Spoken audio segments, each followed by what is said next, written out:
Hi. Turbo review പറയാൻ പോകുന്നത് turbo എന്ന് പറഞ്ഞ സിനിമയെ കുറിച്ചിട്ടാണ്. വൈശാഖ് ഡയറക്റ്റ് ചെയ്ത ടർബോ. മിഥു മാനുവൽ തോമസ് ആണ് സ്ക്രിപ്റ്റ്. ഞങ്ങൾ ഇന്നലെ കണ്ടതാണ് സിനിമ. അപ്പോൾ കുറച്ച് സമയം കഴിഞ്ഞിട്ട് പറയാൻ വിചാരിച്ചിട്ടാണ്. പിന്നെ വേറെയും കുറച്ച് തിരക്കുകളായതുകൊണ്ട് ഇന്നലെ തന്നെ ചെയ്യാൻ പറ്റിയില്ല.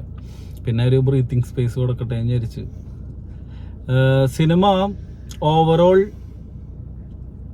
നിന്റെ അഭിപ്രായം എന്താ, നീ പറ. എനിക്ക് സിനിമ ഇഷ്ടമായി.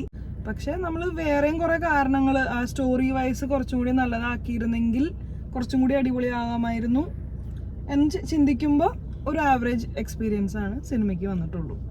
എനിക്കൊരു ആവറേജ് എക്സ്പീരിയൻസ് ആണ് കിട്ടിയത്. പോസിറ്റീവ് എന്ന് തന്നെ ആദ്യം തുടങ്ങാം. മമ്മൂട്ടിയാണ് ഏറ്റവും വലിയ പോസിറ്റീവ് സിനിമയിൽ. പിന്നെ വൈശാഖിന്റെ ഡയറക്ഷൻ, ടെക്നിക്കൽ പെർഫെക്ഷൻ ഗംഭീരാണ്. ഫൈറ്റുകളാണെങ്കിലും ചേസ് ആണെന്നുണ്ടെങ്കിലും ചേസ് എനിക്ക് നല്ല ഇഷ്ടപ്പെട്ടു. അങ്ങനത്തെ കാര്യങ്ങളൊക്കെ അടിപൊളിയായിട്ട് ചെയ്തിട്ടുണ്ട്. മമ്മൂട്ടി ഫൈറ്റ് ചെയ്ത ഒരു രീതി എനിക്ക് ഇഷ്ടപ്പെട്ടു. നല്ല രസമായിട്ട് വൃത്തിക്ക്. അതായത് സാധാരണ ഈ റോപ്പൊക്കെ വെച്ചിട്ട് ചെയ്യണ സമയത്ത് ഒരു ഫ്ലെക്സിബിൾ ആയിരിക്കില്ല എപ്പോഴും കുറച്ച് നമുക്കൊരു ചാക്ക് കെട്ടി വലിക്കുന്ന ഒരു ആർട്ടിഫിഷ്യൽ ഫീല് വരാറുണ്ട്. ശരിക്കും വളയിൽ തിരിയലൊക്കെ ചെയ്യുമ്പോ ഒരു പെർഫെക്ഷൻ കുറവ് നമുക്ക് ഫീൽ ചെയ്യാറുണ്ട്. ഇത് അങ്ങനത്തെ ഒരു പ്രശ്നങ്ങളൊന്നും വളരെ ഈസി ആയിട്ടാണ് മമ്മൂട്ടി എല്ലാ ഫൈറ്റും കാര്യങ്ങളൊക്കെ ചെയ്തത്. പിന്നെ സിനിമ തുടങ്ങിയ ടർബോന്ന് എഴുതി കാണിക്കുന്നത് വരെ ഒരു വലിയൊരു സിനിമ കാണുന്ന ഒരു ഫീൽ ഉണ്ടായിരുന്നു. അതായത് ഓപ്പണിംഗ് സീൻ ഒരു 10 മിനിറ്റ് അല്ലേ? ഒരു 10 മിനിറ്റ് ഒരു വിജയുടെയും രജനീകാന്തിന്റെ ഒരു സിനിമ മാറിപ്പോയോന്നവരെ ചോദിച്ചു. അതെ, കാരണം പക്കാ തമിഴ് സിനിമ. അതിൽ പറയേണ്ടത് വിഷ്ണു ശർമ്മേനെയാണ്. സിനിമാറ്റോഗ്രാഫി വിഷ്ണു ശർമ്മയുടെ ലൈറ്റിംഗ്, അതായത് നല്ലൊരു പ്രൊഡക്ഷൻ ഉള്ള കാരണം മമ്മൂട്ടി കമ്പനിയാണ് പ്രൊഡ്യൂസർ. നല്ല രീതിയിൽ പ്രൊഡ്യൂസർ സഹകരിച്ചിട്ടുണ്ട് തന്നെ പറയേണ്ടി വരും. കാരണം അത്ര നല്ല കഥ തുടങ്ങുന്നേ നല്ല പ്ലോട്ടിന്ന് തുടങ്ങി, അതായത് നല്ല ലൈറ്റിംഗ്, നല്ല റിച്ച് ആയിട്ടുള്ള ഫ്രെയിമുകളൊക്കെ ആയിട്ട് ഒരു പക്കാ തമിഴ് പടം കാണും. 10 മിനിറ്റിനുള്ളിൽ തന്നെ നമ്മളെ സിനിമയിലേക്ക് എൻട്രി ചെയ്യിപ്പിക്കുന്ന തരത്തിലുള്ള ഒരു പരിപാടിയായിരുന്നു. അത് ശരിക്കും ഒരു വാവുമായിരുന്നു ആദ്യത്തെ ഒരു 10 മിനിറ്റോളം. അതെ, അത് കഴിഞ്ഞിട്ട് നേരെ ഇടുക്കിയിലേക്ക് പോയിട്ടുള്ള ടർബോ ജോസിന്റെ ഒരു സംഭവങ്ങളിലേക്കൊക്കെ പോയി. പക്ഷെ എനിക്ക് എന്താണ് തിരക്കഥ എനിക്ക് ഒട്ടും ഓക്കെ ആയിരുന്നില്ല. അതായത് ഇതേ ക്യാരക്ടേഴ്സ് തന്നെ വേറൊരു സ്റ്റോറി ലൈനിൽ വന്നിരുന്നെങ്കിൽ നന്നായിരുന്നു, അല്ലെങ്കിൽ കുറച്ചുകൂടി കഥയ്ക്ക് കുറച്ചും കൂടി ഇമ്പോർട്ടൻസ് കൊടുത്തിരുന്നെങ്കിൽ നന്നായിരുന്നു എന്ന് തോന്നുന്നു. അതായത് അതിലൊരു ത്രെഡൊക്കെ ഓക്കെയാണ്, പക്ഷെ അത് സ്ക്രിപ്റ്റിലേക്ക് വന്നപ്പോ ആസ് യൂഷ്വൽ ഒരു ക്ലീഷേ, ഒരു കഥ. മാസ് സിനിമയാണ്, പക്ഷെ ഹീറോ വില്ലൻ മൂഡായി അല്ലേ? ഈ ഇപ്പൊ മെയിൻ വില്ലൻ ആണെന്നുണ്ടെങ്കിലും അത് എനിക്ക് വർക്കൗട്ട് ആയില്ല. എനിക്കും വർക്കൗട്ട് ആയില്ല. ട്രെയിലറിന്റെ റിയാക്ഷനിൽ ഞാൻ ആ ഒരു സംശയം പറഞ്ഞിരുന്നു. അതുപോലെ തന്നെ അതായത് ആദ്യം വന്ന ഒരു വില്ലൻ ഉണ്ട്, ഈ വില്ലന്റെ സഹായിയായിട്ടുള്ള ഒരു മെയിൻ വില്ലൻ ഉണ്ട്. പേരൊന്നും അറിയില്ല. ആള് ഈ റോള് ചെയ്തിരുന്നെങ്കിൽ കുറച്ചും കൂടി മാസായിരുന്നു. പക്ഷെ ചില ഇടങ്ങളിലൊക്കെ ക്ലൈമാക്സിലേക്ക് വരുമ്പോ ചില ഇടങ്ങളിലൊക്കെ ആ ഒരു വില്ലൻ ഓക്കെ ആണ് പെർഫോമൻസ്. അല്ല, ക്ലൈമാക്സ് ഫൈറ്റില് അടിപൊളിയായിട്ട് ആ കുറച്ച് സമയം ലാസ്റ്റ് ഒരു 15 മിനിറ്റ് അടിപൊളിയായിട്ട്, ആള് മാത്രല്ല എല്ലാ ഫൈറ്റ് ആണെങ്കിൽ മൊത്തത്തിലുള്ള ഫൈറ്റ് കൊറിയോഗ്രാഫി ആണെന്നുണ്ടെങ്കിലും മമ്മൂട്ടി ആണെന്നുണ്ടെങ്കിലും മൊത്തത്തിൽ ആ ചേസിങ്ങും ലാസ്റ്റ് ഫൈറ്റും പരിപാടികളൊക്കെ നന്നായിട്ടുണ്ടായിരുന്നു. പക്ഷെ ടോട്ടലി കഥ, തിരക്കഥ ഒരു സുഖക്കുറവ്. ഈ സാധാ തട്ടിക്കൊണ്ടുപോകലും, ഇപ്പൊ ഭാര്യ ഉണ്ടായിരുന്നെങ്കിൽ ഭാര്യയെ തട്ടിക്കൊണ്ടുപോകും, മോളുണ്ടെങ്കിൽ മോളെ തട്ടിക്കൊണ്ടുപോകും, എന്നിട്ട് അത് കിട്ടാൻ വേണ്ടിയിട്ട് അങ്ങോട്ടും ഇങ്ങോട്ടും ബ്ലാക്ക് മെയിൽ ചെയ്യുക. ഈ പരിപാടികൾ തന്നെ സാധാ എനിക്ക് സത്യത്തിൽ തോന്നിയത് ഒരു തെലുങ്ക്, ഒരു വികാരമില്ലാത്തൊരു തെലുങ്ക് പടമായിട്ടാണ് എനിക്ക് തോന്നിയത്. ചില തെലുങ്ക് പടങ്ങള് ഒരു ആവറേജ് അഭിപ്രായം പറഞ്ഞു നിൽക്കുന്ന തെലുങ്ക് പടങ്ങളുണ്ട്. കണ്ടിരിക്കാന്ന് ചോദിച്ചു കഴിഞ്ഞാൽ കണ്ടിരിക്കാൻ അത്യാവശ്യം ഫൈറ്റുകളും നല്ല രസത്തില് സംഭവങ്ങളൊക്കെ ഉണ്ട്.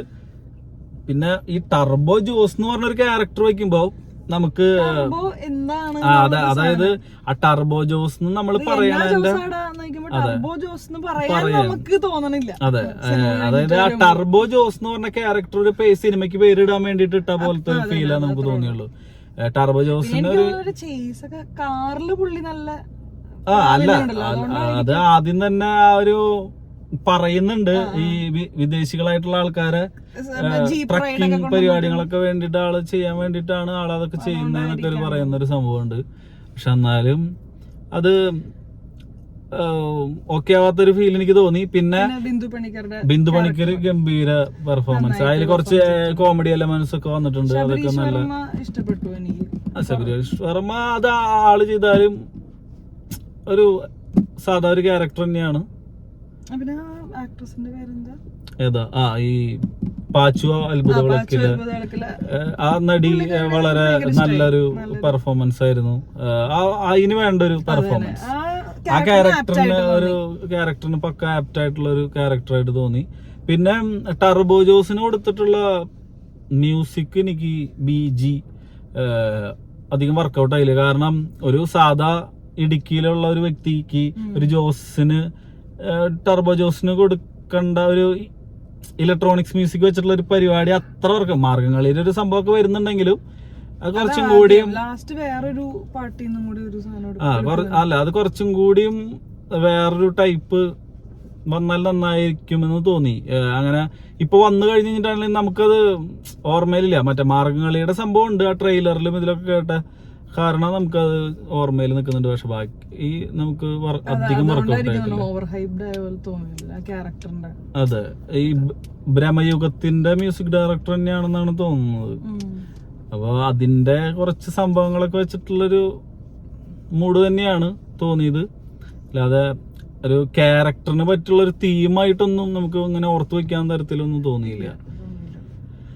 ടോട്ടലി തിയേറ്ററിൽ പോയിട്ട് വൺ ടൈം വാച്ചബിൾ നമുക്ക് കണ്ടിരിക്കാവുന്ന ഒരു സിനിമയാണ് ടർബോ. മമ്മൂട്ടിയുടെ കുറച്ച് തമാശകളുണ്ട്, കാര്യങ്ങളൊക്കെ ആയിട്ട് ഇങ്ങനെ മമ്മൂട്ടി പിന്നെ ഇത്ര വയസ്സിലും ആ ഒരു പെർഫെക്ഷൻ ആള് കൊണ്ടുവരാൻ നോക്കുന്നുണ്ട്. അതായത് നമുക്ക് ഇപ്പൊ നമ്മൾ പറയില്ലേ, ഇപ്പൊ രജനീകാന്തിനെ പോലെയുള്ള ആൾക്കാര് അതൊക്കെ അതായത് ചെയ്തിരിക്കുന്ന ടെക്നിക്കൽ കാര്യങ്ങളെല്ലാം വളരെ അടിപൊളിയായിട്ട് നല്ല പെർഫെക്ഷനിൽ ചെയ്തിട്ടുണ്ട് എന്നുള്ളതാണ് ടർബോന്റെ ഏറ്റവും വലിയ പ്ലസ് പോയിന്റ്. ആ ഡയറക്ഷൻ പെർഫെക്റ്റ് ആയിട്ട് വന്നിട്ടുണ്ട്. പക്ഷെ സ്ക്രിപ്റ്റ് അതിന് കുറച്ചും കൂടിയും കൊടുക്കുന്ന ഒരു നിലവാരം, കുറച്ചും കൂടിയും പരിപാടി വന്നിരുന്നെങ്കിൽ സിനിമ വേറൊരു ആക്ഷൻ മാസ് പ്ലസ് ഒരു അടിപൊളി സിനിമയും കൂടിയായി മാറിയാണ്. ഈ വൺ ടൈബിൾ വാച്ചബിൾ എന്നുള്ള മാറിയിട്ട് കുറച്ചും കൂടിയും നല്ല ക്രിട്ടിക് വാല്യൂം കൂടി ഉള്ളൊരു സിനിമയായിട്ട് മാറിയാണ്. ഇപ്പൊ അത് പറയുമ്പം ഇങ്ങനത്തെ മാസ് പടങ്ങളിൽ പോയിട്ട് ഇത് നോക്കരുതെന്നല്ല, നമ്മളും എല്ലാ തരത്തിലുള്ള സിനിമയും കാണുന്നതാണ്. ചിലവര് നമ്മൾ പറയണ കേൾക്കാം. ഇപ്പൊ ഇങ്ങനത്തെ സിനിമകളെ നമ്മളൊരു അഭിപ്രായം, എന്തെങ്കിലും ഒരു അഭിപ്രായം പറഞ്ഞാൽ അപ്പോഴേക്കും പറയും നമുക്ക് ഈ സിനിമയില് മറ്റേ പച്ചപ്പ് കാണാൻ വേണ്ടിയിട്ടാണ് ഇങ്ങോട്ട് വരേണ്ട, അല്ലെങ്കിൽ ആ സിനിമ കാണാൻ. അതങ്ങനെയല്ല നമ്മൾ പറയണത്. നമ്മൾ തമിഴിലും ഹോളിവുഡിലും എല്ലാ തരത്തിലും ഉള്ള സിനിമകൾ കാണുന്നതല്ലേ. അപ്പൊ ഒരു ആക്ഷൻ സിനിമ അല്ലെങ്കിൽ ഒരു മാസ് സിനിമ എന്ന് പറയുമ്പോൾ അതിന്റെ കഥയ്ക്കും കഥാപരിസരങ്ങൾക്കും കഥ ഉണ്ടാക്കുന്ന സിറ്റുവേഷണൽ ആ ഒരു സിറ്റുവേഷണൽ ഇപ്പൊ നമുക്കൊരു ഹൈ ഒക്കെ തരണം. എന്നാ മാത്രമാണ് ഒരു ബിൽഡപ്പ് ചെയ്ത് ഇപ്പൊ രാജമൗലിയുടെ കേസ്, രാജമൗലിയുടെ സിനിമ മാസ് ആക്ഷൻ സിനിമകളാണ്. പക്ഷെ ആള് ആ ഒരു സീൻ അങ്ങനെ ഡെവലപ്പ് ചെയ്ത് കൊണ്ടുവന്നിട്ട് ആ മൊമെന്റിൽ ഒരു തീ തരും. അത് നമുക്ക് ഭയങ്കര പവറായിട്ട് തോന്നും. ഇത് ആ ഒരു സംഭവം ഇല്ലാത്തത് കൊണ്ടാണ് നമുക്കിപ്പോ കുറെ മാസ് സീനുകളുണ്ട്, ആക്ഷൻ സീനുകളുണ്ട്.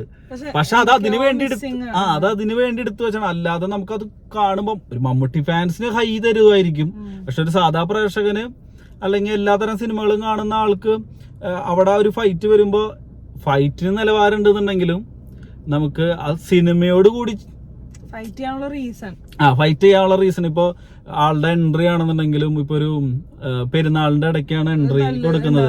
അത് രണ്ട് പടയാളികളെ വെച്ചിട്ടുള്ള ആ ഒരു പരിപാടി കുതിരപ്പുറത്ത് നിന്നിട്ട് അതിന്റെ ഇടയിൽ കൂടെ വരുന്നു എന്നല്ലാതെ അതിനൊരു പിന്നെ ഫസ്റ്റത്തെ ഫൈറ്റിനും ഒരു വലിയ പ്രത്യേകതയൊന്നുമില്ല. ഒരു അത്ര നല്ല ഫൈറ്റ് എന്നൊന്നും പറയാനൊന്നും പറ്റില്ല. പക്ഷെ സെക്കൻഡ് ഹാഫിലുള്ള പല കാര്യങ്ങളും നന്നായിട്ട് വർക്ക്ഔട്ട് ആയിട്ടുണ്ട്.